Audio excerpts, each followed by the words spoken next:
everybody. Welcome to another episode of the Grandin Group Presents The Lockbox, brought to you by Arizona's #1 brother and sister team, the Grandin Group. All right, the Arizona market is hot, and people are moving here to Arizona left and right. We still have over 300 people a day moving to Arizona. It's great. So we don't have our host today, our co-host, Angela, with VIP Mortgage. She's out on a training. But if you guys need to have a pre-qual or get qualified to purchase a house, make sure you reach out to the Hendricks team. They are awesome. They're great. They'll get you taken care of, and Angela's always a blast to have on there.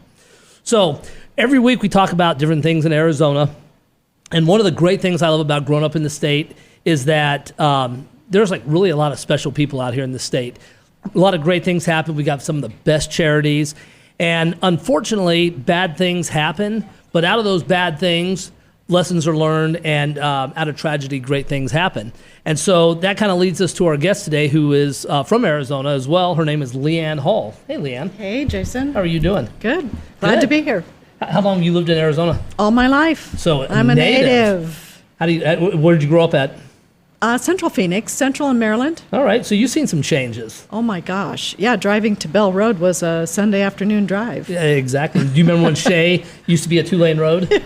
I do. And that road, Cave Creek out to Carefree, was all the dips. Yep. We'd love to go on all the dips. Yeah, and now this town is like a big city. It is. It's great. I love it here. You know, I've had the opportunity to travel quite a bit.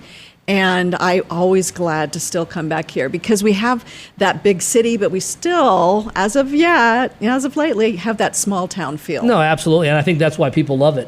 And this has actually been one of the best Augusts that I can ever remember. Honestly, I cannot remember it ever looking like or being like this. I just drove up north and I thought I was in Scotland. It was all green. It was unbelievable. Yeah, cool. It's beautiful. And we're going to ask you about that trip here in a little bit here. So one of the great things about growing up in Arizona, as we both know, because I'm a native as well, is that there's a lot of really great things out here, a lot of great charities. And so you actually have a charity that's close to a lot of people's hearts. And honestly, I probably don't even, Robin, who has our own show here, knows how to lead into these kind of subjects and stuff. But Arizona is kind of... it's kind of a state that leads in suicide, and that's kind of where this foundation came up. Well, it came about not because of where suicide leads in Arizona. It came about because my youngest son, Andy, died by suicide when he was 16 years old, 8 years ago. Wow. So there's no point in dancing around the... Yeah, it's tough to figure out how to lead into something like that. And you're so... You know, your approach is so normal. It's so common, and that is part of the problem, is that it is scary to talk about. It's scary to bring the subject up. It's scary to talk about it. It's uncomfortable because you never know how anybody's going to respond to it, and so you don't. And that leads to more depression, isolation, more challenges because people are scared to talk about it. So you're better off if somebody just comes up and says, hey, heard about this incident 8 years ago with your son. I don't give him a chance. It's the first thing out of my mouth. I'm a control freak. I've been that way all my life. I like being in the driver's seat. So my approach to the loss of my son, don't get me wrong, I mean, it dropped me to my knees. It was the most devastating thing to ever occur. But my approach still was, I need to figure out how to own this journey. Right. And if you own the journey, then you have the opportunity to figure out where it's going to go and where you're going to go. So it's the first thing. I have a tattoo on my arm, and it says Andrew, and it's his handwriting. It's taken from his homework. And then I have his picture here, and I have his thumbprint. So inevitably, there's lots of opportunity for people to comment on things that are on my body. Right. And so they'll say, oh, I love that picture. Oh, well, that's my son. He died by suicide when he was 16 years old. So I don't leave it out there for someone to have to figure out how to talk about it. Right. I'm going to direct you how to talk about it. I'm going to help you to do it so that we can have a productive conversation. Well, Arizona is one of the top states for suicide out here. And I know we had this conversation before and stuff, but are there signs that you, I mean, as a parent, because your son was an athlete. Yes. And popular, really good looking, yep. Very popular. I mean, what happens? Well, and there's a lot of different scenarios for sure. So, you know, I can speak about mine, and I can tell you that everybody has a different story. And for Andy, if I look back in retrospect, yes, there were signs. The challenge is oftentimes those signs are misconstrued with normal teenage angst. It could be that way with anybody, though. It doesn't have to just be a teenager. It can be an adult, because we're reticent to talk about anything that's difficult. We're so programmed to say everything's fine, to make everything look like it's fine. Right. And so for us to be able to open that conversation and to become normal to say, hey, I'm struggling. And in particularly for a boy or for a man, as women, we talk. We're more chatty. It's okay for us to share. That's allowed in our society as something that is good. Right. But for a man, do you guys sit there and those are not things you share. Those are not common conversations. Hey, I'm feeling really crummy today. Right. Are you going to tell that to your guy friend? No, exactly. How do you even open that conversation? When you have something you're feeling bad about, what are you going to do about it? Who are you going to go to? How are you going to handle it, Jason? Well, and that's a good question. I mean, everybody handles this stuff differently. Now, you had a husband that you could lean on, and when we were talking about it, that you're a talker, and he was more introvert, right? Or he more to was himself? not like me at all. So to be able to lean on him is no. Not even close? No. And in fact, if you look at the statistics of people when they go through something it doesn't have to be a suicide. It Right. could be an overdose. It could be loss of job. Any kind of challenges or traumas that we face in our life can oftentimes lead to a divorce. Right. Because we process things differently, and we have these really huge expectations of our spouses that, okay, we've married each other because they're the cat's meow, or we think they're going to, fix us or complete us, that old saying, oh, you complete me. I think that's a wrong way to approach marriage. And because of those expectations, then I am going to expect my husband or whomever to be that person. He couldn't do that for me because that's not his nature. That's not how he processed things. So instead of me placing those expectations on him, I had to go out and find other resources of where I could get the help that I needed. Well, and as part of finding the help that you need, did you go out and try to help other people as well? Because there are a lot of people that are learning. They're trying to get through this. Interestingly enough, by my helping other people helped me in the process. And I started the foundation. I gave my first presentation to 3,000 kids 4 months after Andy passed. 4 months. Wow. And what's the name of the foundation? It's Andy Hull's Sunshine Foundation. And it's still active today? Oh, gosh, yes. And then we see people walking around, and for years I'd be like, wait, what is that? And you have yellow wristbands. I do. We have our yellow You Matter wristbands, and they have been shipped literally all over the world. Nigeria, England, Japan, every Australia repeatedly. So that's been interesting. So how'd you come up with the slogan, You Matter? Because I think it's clever.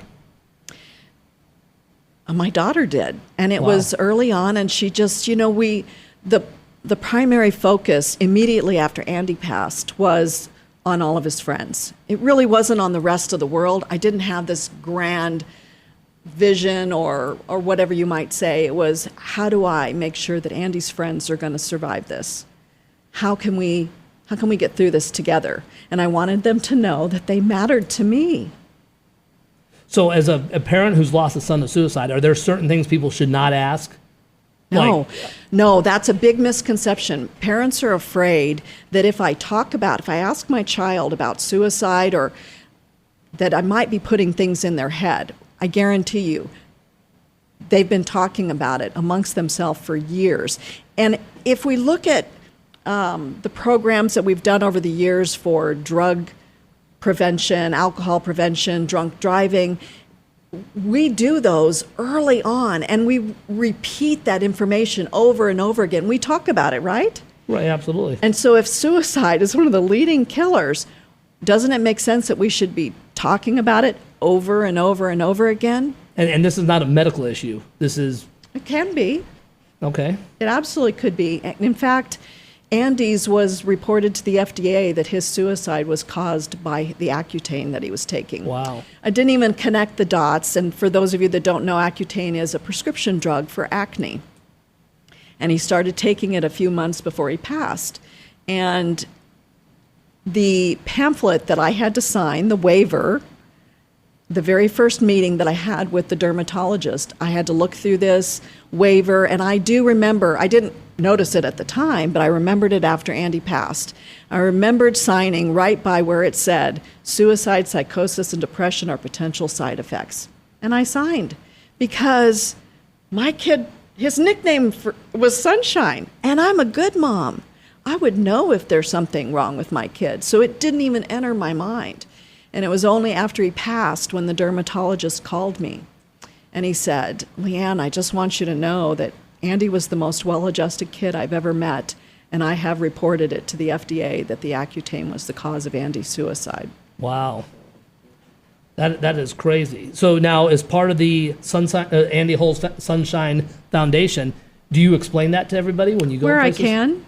You know, I've learned that there are places and people that you can share different things with. You know, I speak in schools, I speak on military bases, I've spoken in hospitals, businesses. So I'm going to bring up the information that I think is going to be acceptable and open doors. I don't want to close doors. So if I'm going to say something that's going to trigger you to go, man, we don't want to hear that, I'm not going to talk about it. There are lots of other things that I can share with you that I might be able to help you with without closing a door. Well, and actually, I think this is great because there are people that, unfortunately, our family hasn't had to ever deal with that, I don't think. And there's families out there that need it. And are the answers accessible? Are they easily available? No. And that's an issue then. No, the schools are just coming around to having that conversation. And like I talked about, hey, parents are reticent to talk about it. They're scared. It's not that they don't want to do whatever they can for their child. They just don't know, and they don't understand the statistics because we don't present them.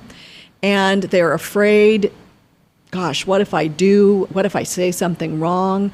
I mean, we just want the best for our kids, and it's a hard process being a parent. No, absolutely. And in one of the greatest places in the world to grow up, in Arizona here, you just don't see this kind of stuff happening, but it does. Oh, gosh. It's an epidemic here. Just a few years back, there were 33 children that died by suicide in just like a 6-month period of time out in the East Valley. Wow. Within the same school district. But you see, the newscasters haven't talked about it for years. They're doing more, but it was definitely a taboo for many, many years. And now we realize we have to talk about it because it's not going to change. It's not going to get better. We have a society that really has not been very well prepared to handle life's challenges. Right. And I have a lot of theories about that. I have a lot of, things that I speak on. I teach healthy coping skills. How is it that I survived this? How did I survive losing my child? Well, and you wrote a couple books too, didn't you? I've written one book. I'm writing my second book. And my first book is How to Live When You Want to Die. Okay. And is it just about you and your son? No, it's not. It isn't. It chronicles the first 18 months after Andy passed, which followed, because Andy passed in December of his junior year. So what that really did is it followed all of the rest of the kids and my life and my family's life for the next 18 months and how we all processed that. And incorporated into that are all the things that I did to not just survive, but to thrive and to teach Andy's friends how to own the tragedy that's happened, how to take it forward with them and not be afraid to talk about it, to not be afraid of their emotions, their process, their feelings, their sadness.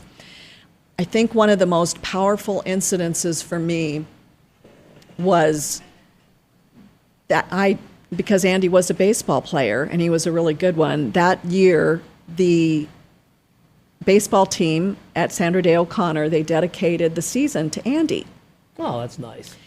And so Andy passed in December and games start in January and February. And so I I figured if those boys can dedicate the season, Andy, I can show up to every game.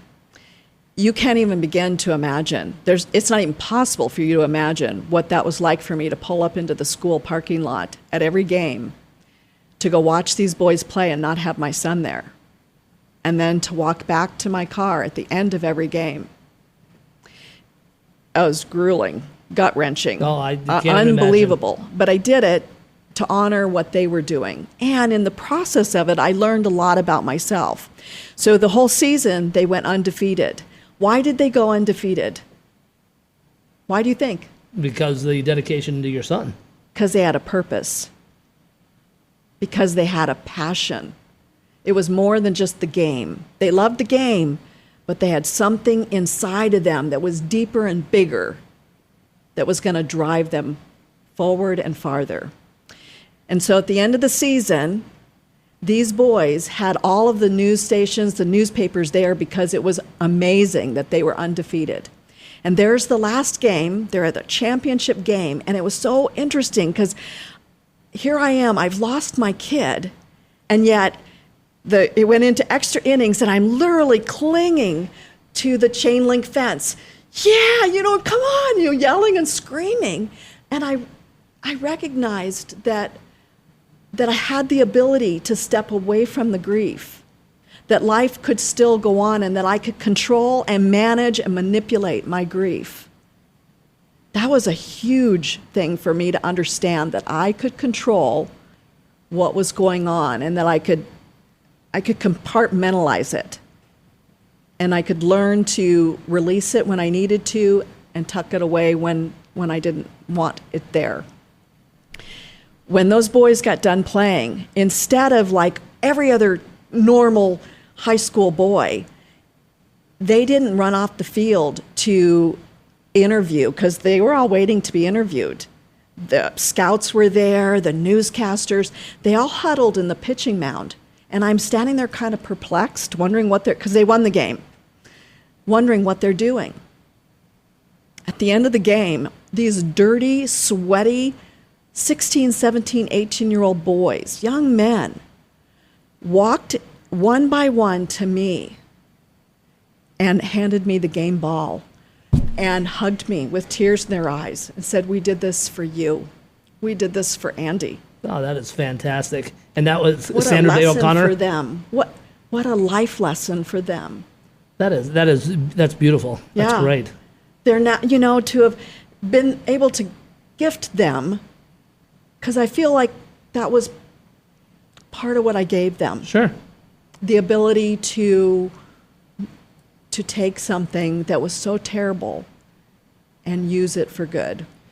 And you've had a lot of community support as well. Oh gosh, yeah. Yeah, because I tell people everywhere I go. I'm not shy about it. I wish I could take it back. I wish it didn't happen. I'd give anything. Right.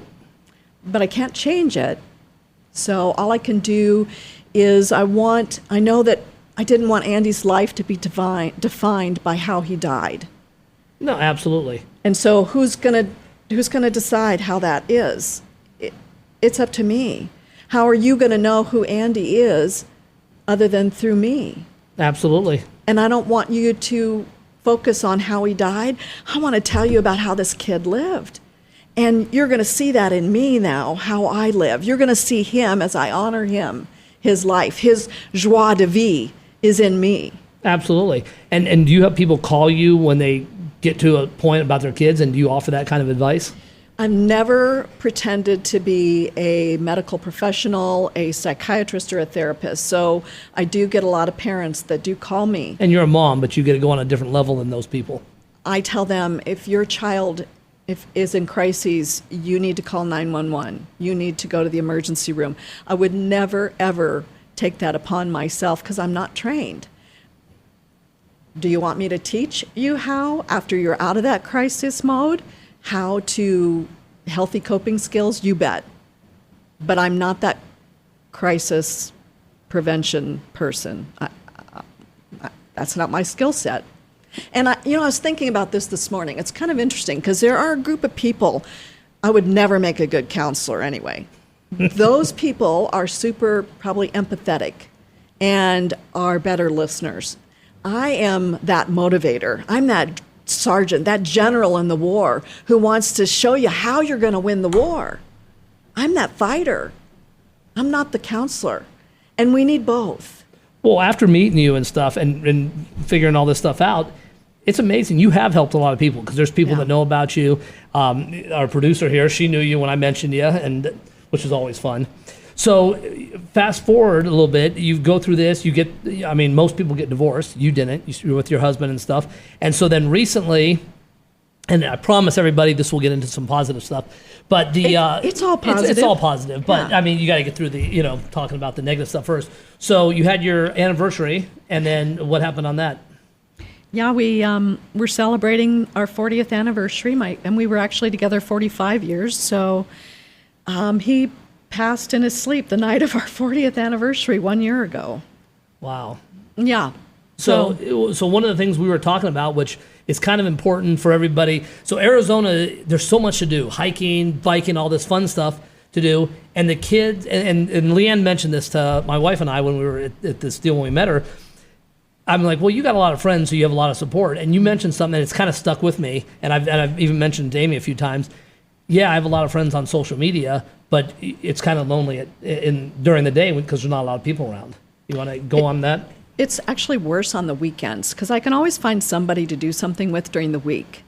But come weekends, everybody is pretty sacred with their family activities. And so everybody goes and they have their family gatherings and outings, and I don't. Yes, I have 4 kids, 1 in heaven, 3 here, but my other kids are all grown and they have lives of their own. And now with my husband gone, and the foundation was very tied into the school districts and the military bases, and nobody wants us on the schools or military bases now because of COVID. So it was like a double whammy: no husband, no foundation, and suddenly I'm like, okay, you like to be in charge. I guess you got to figure out what you're going to do about this. And I have had to try to figure out where I'm going and what I'm doing. Well, you're a strong lady. There's no doubt about it.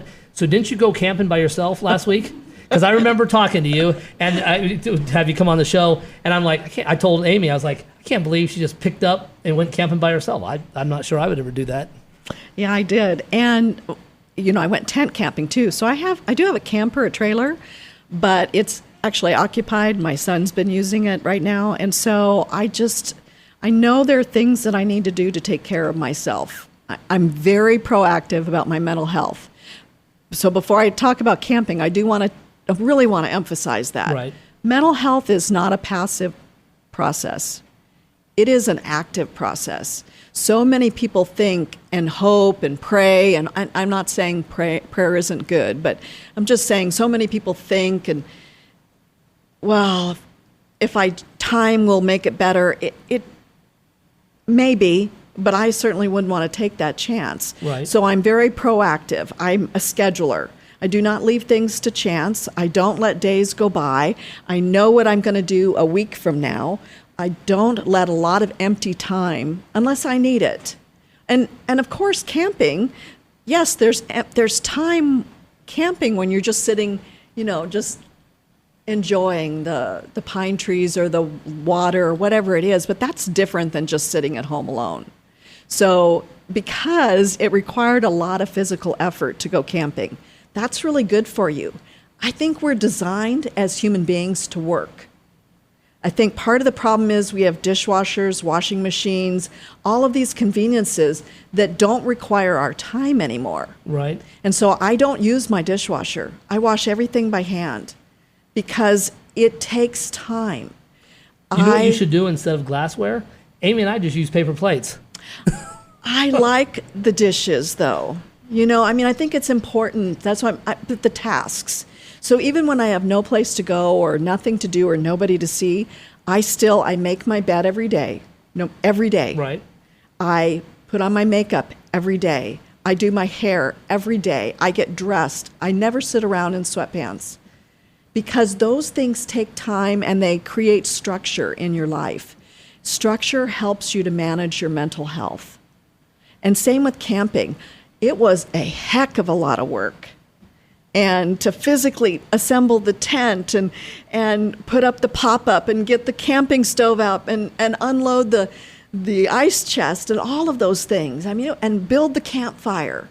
So it's very rewarding then when you sit down to relax because you've worked.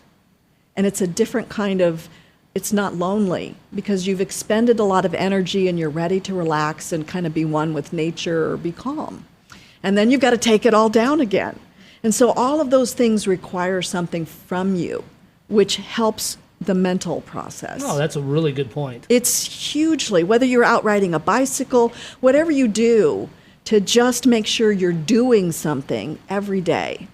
I read 80 books the first year after Andy passed. I didn't read books that were sad. I didn't read books on mental health or suicide.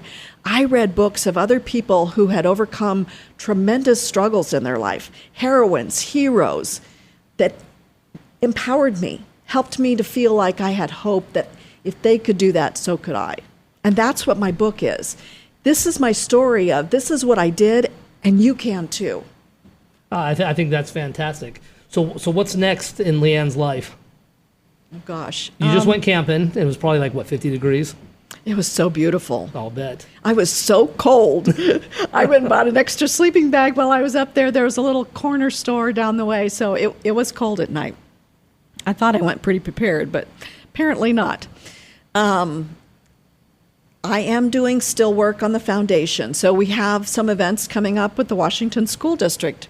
I'm excited about that there's even some possibilities there. We just shipped 18,000 wristbands to a school district, a whole school district in New York City. And when you ship this stuff, they know about Andy. I mean, and it's free. Everything we do is free. Oh, that's fantastic. So our fundraising is so that we can do those. We don't charge shipping, nothing. And you'll travel anywhere, right? Yeah, I used to speak all over the country. And hopefully one day I maybe, and I don't know. I don't know whether that's in the horizon. I know I'm getting ready. I just started my second book. Well, and you had mentioned to us that some of the school districts had kind of said, nope, we're not letting you on here because of COVID. Of COVID or whatnot. Are you running into any school districts that don't want you on just because of the topics? Oh, yes. There's a lot of them that it's very difficult, and you kind of have to go in through the back door. So I didn't know that at first, and I learned that a lot of the different clubs and organizations, they will bring you in, and the schools are more ready to allow that to happen rather than just a front on. But hey, I went to Pennsylvania, and I spoke in a whole county in all of their schools for a week. I did 26 presentations to all their schools. So a lot of, not necessarily here in Arizona, but there are places where they are really ready to tackle this head on. I think it's great. I think it's fantastic through all this tragedy that something really great's come out, and who knows how many people you've helped. I mean, and that's obviously the goal. I love speaking on the military bases, though, too. I had an opportunity, it was during Wingman Week on one of the military bases, and they have their commander calls where all of their troops have to come, all their airmen, because it wasn't troops. It's on Air Force Base. I have a son who's in the Army and a son that's in the Air Force. So anyway, and I got to speak 20 times that week to all these different young men and women armed, in our service. And I love that because suicide is such a huge problem in the military. And because I have two sons in the military, it's obviously near and dear to my heart. Oh, I think that is fantastic. So, Leann, how can people reach out to you and get a hold of you, maybe donate money, donate some supplies, time? Yeah. So our website is andyssunshine.com, and it's two S's in the middle. And so it's andyssunshine.com. And we're on Facebook, Andy Hull Sunshine Foundation. I'm on Facebook. I do a lot of little videos, so motivational videos. You do. Regularly. So and the way we got in touch was, I guess you were getting your nails done with my wife. Yes. Right? And at like 8 years ago. So when everything was just kind of starting. Right. So. And I talked about Andy. So do you think you're a totally different person than you were 10 years ago? Without a doubt. Without a doubt. Much better person. I like to feel that I'm a much deeper person, broader, more passionate. I'm not afraid of death. Well, and you'd like to go camping by yourself. You don't mind doing things by yourself. I'm not afraid. Do you go to the movies? I'll do anything. I signed up for a concealed carry class this Sunday. Good for you. So I'm really excited about that. I shoot regularly at Ben Avery. I try to do it all. If there's a fear there, I try to tackle it and own it. Be in charge. That is great. That is fantastic. Is there anywhere else you'd want to live besides Arizona? No. Well, an island. No, I don't want to live on an island. I want to travel more. This is home. I love it here. We have the best of everything. An hour away, we're in the Pines. 4 hours away, we're at the ocean. Yeah, what more can you ask for? That's great. Yeah. That is great. Leann, thanks for coming on the show and stuff. Again, tell people how they can reach out to you. Okay, so andyssunshine.com. And all the money you donate we have no administrative costs. It goes towards buying wristbands to ship, our Camp You Matter, which is a curriculum for grade school kids, our Sunshine Readers, which is a volunteer reading program for elementary students and adults. So please reach out and give. I think that is fantastic. And everybody, that is why we love Arizona. I mean, people like Leann and these organizations are fantastic. So, Leann, thanks again for joining us. Yeah, thanks for having me, and thanks for, that I'm going to have to continue getting my nails done, I guess, because you never know who you're going to run into. That is true. And hey, listen, if you guys are, want to bring Leann in, reach out to her and get her to come in, even in a small group and stuff. It's great, and I think it helps out, and it's a fantastic organization. And we've had some great charities on here, and so this is definitely one of them. And you matter. And you matter, too. Wow. Hey, for those of you that need a pre-qual or to get qualified to purchase a home, make sure you reach out to Angela's team at the Hendricks team. There she is. She'll be back on our next episode. And then, other than that, the market is hot, so make sure you reach out to Arizona's #1 brother and sister real estate team, the Grandin Group. I'm Jason Grandin. Thanks for enjoying The Lockbox.